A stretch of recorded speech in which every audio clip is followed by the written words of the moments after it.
Starting the tutorial for geometric animals, and I was just gonna trace all this and then tell you what I did, but I thought I would tell you as I'm tracing because I'm gonna be talking anyways. So I picked a picture of a tiger. That's what I wanted to do for my geometric animal. You can pick anything you want, any animal. Let's stick with animals for this tutorial. So pick an animal, and if you make it simpler, it's gonna be easier. So I'm just doing his head, and geometric animal heads look really nice, so I'm just gonna do his head. So do that, and when you get the picture to print it out, you want to try to up the contrast, but then make it lighter than mine, because I'm having trouble seeing some of the shapes. So I'm going to do the best I can right now, tracing with my watercolor paper on top, and then I will, when I'm done, detach it and then kind of make out some of the better shapes. So since it's geometric design, you want to decide, do you want to do sharp geometric shapes, or would you like to do more smooth? But the key is we want to simplify. I am doing sharp shapes, and I'm not tracing the exact little edge of this. I'm just going very simplified, and I can't see exactly what's going on here, so I'm going to do the best I can. And after I'm done, I'm going to go back in and kind of make some more geometric shapes like I've done with the nose. So as you can see, what I've done with the nose is I've taken these already crisp shapes and made little geometric shapes inside them. And I'm not sure how I'm going to do the nostril because I can't see it very well through my light projector. And if you don't have a light projector, you can use something else. So I'm going to finish tracing this, and when I'm done tracing it, I will show you how I'm going to define the shapes more. Hey guys, so I traced most of it. It looks a little weird right now because I'm doing like the tracing method, which is kind of a weird process, but I wanted to show you the very first one I did when I had an assignment at school, at college. When I first took watercolor, and I decided to do a turtle, and I kept it super simple. I had a lot of fun doing the coral and stuff, so you can keep it really simple. I just, I'm doing it like this right now, and I'm problem solving because I don't like some of the shapes. I'm gonna have to create shapes within shapes. The goal is to have shapes connecting to each other. They don't have to. They can have some separation, as I have had in here, but I just really want this head to be super geometric. So I'll like compare my photograph reference and look in here, and so let's say I have this black ear tip and I want it to be a little more, I don't know what another word to use besides geometric is. I want the lines to be a little crisper, have angles. Try not to have your pencil be too dark. Even when I'm all done with this, I'm gonna lighten up the lines, and then I'm gonna paint it in kind of like a paint by number. And when you have squares next to, or not squares, shapes next to each other, you don't want them to be exactly the same color, so that it can have some dynamic. So if we were painting this realistically, we would be painting darker right here, and then a little bit lighter orange, and then some red over here. But when you flatten it out with this method, you are doing one color per square. So you want it to be different. Say, let's say we're gonna do this shape, be geometric, oops, and then this shape. So if you have this shape next to this shape, this one would be a more orange brown, this one be more reddish. If you were going to divide this into two shapes, maybe this one is a little lighter and this one is a little darker, just so you got some dynamic shapes going on. And so I'm just going to go around with this little dude and make my shapes look the way I want them to. I mean, you could always trace this onto a regular piece of paper to do your design and then transfer it to your watercolor paper. That's probably a better idea. I know I'm not the best teacher, but I hope you guys learned something. And so I'm just gonna go through and start fixing some of my shapes, and then after that we're gonna start painting. And just my goal here is for everything to look right, even if it looks exactly like your picture. I mean, you don't want it to look exactly like your picture, right? You want it to look good as a design by itself. So I don't like this little point right here, even though it's, the hairs are kind of pointy, so I might just have it come across like that. I like that better. That's just my personal opinion on that. So just think how you like your shapes to look, and divide your big shapes into smaller shapes if you want to, but don't have it all be a bunch of tiny shapes together, like what's the word, like, you know, a little Rubik's cube. You want there to be different size shapes, right? You want some bigger and some smaller, and so just make sure to do that. Think of this kind of like maybe like stained glass. And I'm not gonna outline mine, but if you want to, you can outline yours with black lines or a color. That would be interesting, or white. Some people do white, but I'm just gonna do color, and you know, it's kind of like a little color by number. I don't know if I said that already, probably did. And so see how this is kind of starting to look like a nice little geometric area. This is kind of the goal for my painting. I want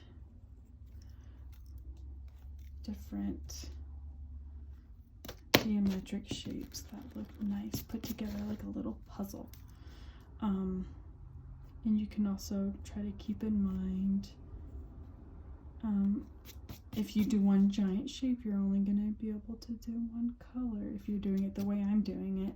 And so if you want a little more dynamic color range, you might want to divide it up into more shapes. And I don't like how that line is coming over to that line like that, so I might. It takes me a while to do this, so if I did this all on camera, it would take forever. So I'm gonna do it, and then I'll come back and I'll show you guys how my finished design looks, and I might explain some of the things I did, but I will come back and show you a better looking drawing. So here's for reference what I start out with, a little weird geometric tracing, and then you'll see what it turns out to be. So I have drawn out everything that I wanted it to look like. I refined it a little bit, you know. I kept tweaking and being like, oh wait, no, I want this shape to look like this, until until it looked the way I wanted it to. And then I took my eraser and I lightened it. So that's why it's light. Oh, I have a giant puddle over here. And so now I'm going to paint it in. And you can pretty much do it however you want. Okay. You just probably don't want to be painting two next to each other while one is wet, because if you do that, you will end up with colors bleeding into each other, and personally I don't want that in my picture. I'm gonna show you how I'm gonna do a few, and then I will speed it up and you can see me do the whole thing sped up. So I'll do a little bit of the nose, and remember, when you have your printed out picture, it prints out darker. And so I don't want to make it look exactly like this. I'll just use a little discretion with this picture and think, oh, this is probably going to be a little bit lighter, brighter orange. Or you can, you know, I mean, you could do any color you wanted. I'm going to go more realistic. I'm going to do the nose, just like a little red, pink red. And so I'll get some red on my palette. Yeah, you can see it. And I want a little bit of pink in my red. So here we are.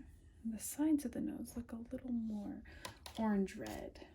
So I'll get a little bit of orange, a bit of red.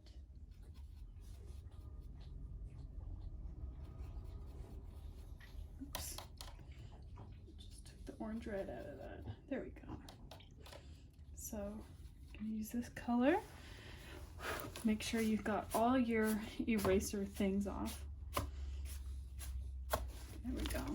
So I'm gonna do this side. Oops, got a bit of a bead there. And painting in here.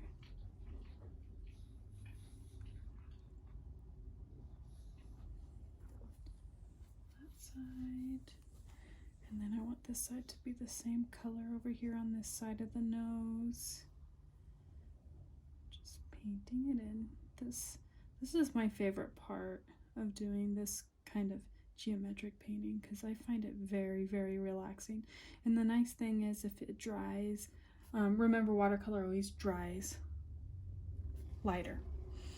And if it dries too light for you, you can always do another layer. And then this part's a little darker. So I'm gonna get some blue. It's probably gonna be more black, but we'll just do it like this.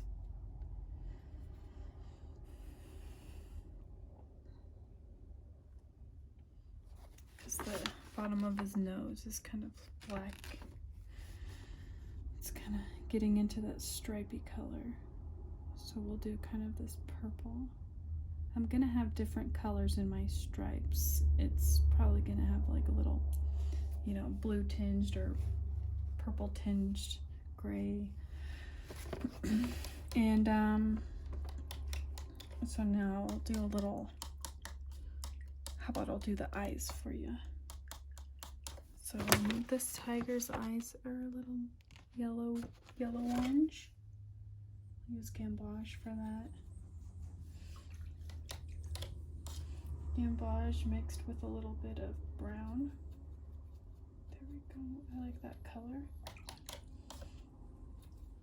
So I'll do the eyes. And you can always get a blow dryer if you want to have, if like you really wanted to do each section at a time, you could just blow dry it.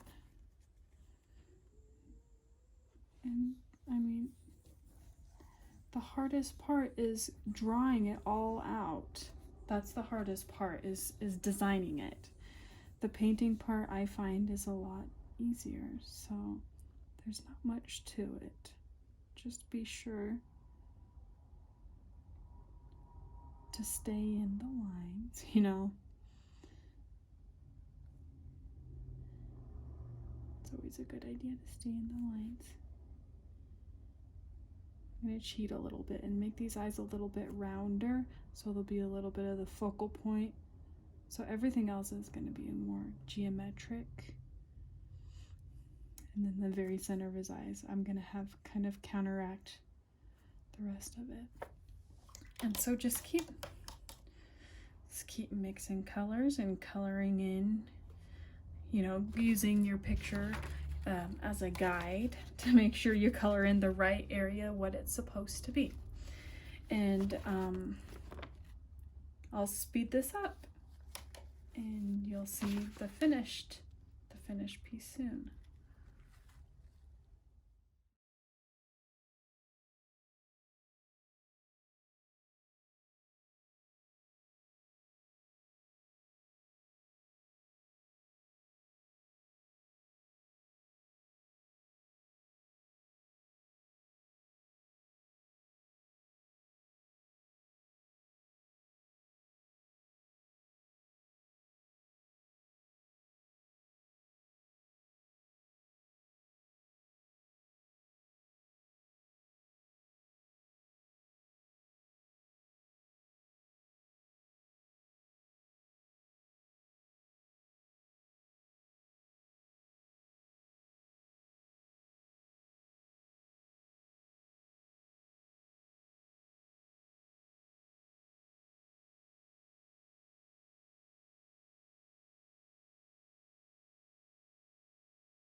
Okay, so here's the finished painting. I did add some drips. Okay, so let me tell you how I did the drips. You're probably gonna be mad that I didn't paint along, but what I did is, I didn't use this brush. I have two brushes that I use. Oh, here it is. See, some of the drips are still drying. I kind of cheat with my drips. If you wanna see how I paint them, there's another video that I made. I think it was my rainbow video. Yeah, and then I kind of showed you how I did it. I do them on there. I kind of take some paint and then I pull it down and I make sure there's a lot of water in it, and then I kind of pull it down and add a little water to make it, you know, a bead that a little water puddle that I'm pulling down to make these marks. And after I'm done making the marks, see how they're different colors, I go in while it's still wet and I grabbed some of my bright gamboge, however you say that, and I kind of lined it right there and it spread out a little bit. If it's not spreading like I want, I'll wet my brush with clean water and kind of pull it out a little bit to blend it. And then I did that with a blue. I put a blue just to crisp up the lines on the edges. And then I did a top with some red and the gamboge, and then a little bit of blue, gray, and then I just kind of placed some bigger drops. And then with the splatter, I dip my paintbrush in the paint and then I tap my brush, and I have my paper towel handy so that if any of the drips got on here, I would quickly pick it up fast, and then it'll come out of anything as long as you're quick. And so this is my finished product. If any of your colors came out a little uneven and you want them to be more even, take a brush with some clean water. Don't make it, you know, soaked, just make it wet. And then you rub it around grab more water if you need to. You rub it around to kind of scrub out. I'm gonna get a bigger brush. Scrub out that color you want to blend. If you lighten up your color, you may have to do another wash. I did go back and see how I got that to be more even just by doing that. But now, see how these two are like really similar now? I don't like that. So I'm gonna grab some of my color, some of my blue gray, and go back over that. Just to make it a touch darker, just a touch. And I have another one up here. It depends how much you want it to, you can hear my daughter in the background, how much, you know, texture you want. If you like the little variations, like I like that little variation right there, I'll leave that alone. But this one, I kind of want it to be more even. So I'm going to scrub this one a little bit, just so it has a little bit more blending going on there, because that, you know, that's a part of the face I want to be more smooth, because these are the sides of the nose. I don't want the sides of the nose to be too textury. Just for me, that's my thing. So it's looking a little better.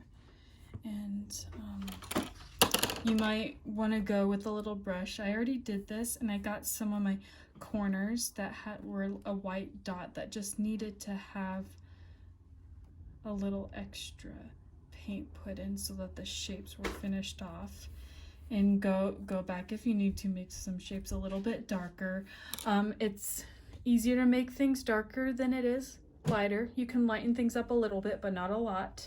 I did super light washes, which means a lot of water added to make some of the wider white shapes a little bit darker, so that these weren't all the same color. Even though it's all white in the picture, technically it's not. Nothing is perfectly white, is it, if you look at it? And so I only had some whites peek through, and I even did a light wash on most of my bright whites anyways, just so I could make it blend. As you can see, it's still drying with the drips anyway, so you don't want to move this around too much.